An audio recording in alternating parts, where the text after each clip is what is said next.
Let me teach you how you guys can delete all your videos on TikTok. Now if it is an individual video, you can just delete it, but if you have thousands of video, there is two ways. The first way I would suggest you to do is report it as a problem to TikTok, and the TikTok staff will help you fix it.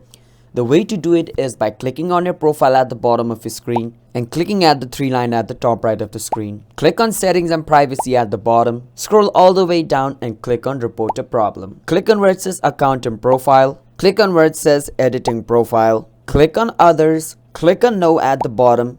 And click on need more help. From here you can talk with TikTok staff. So you can write this. Hey, I want to delete all my TikTok videos for privacy reason. Can you help me do it? And click on the arrow button and it will be sent.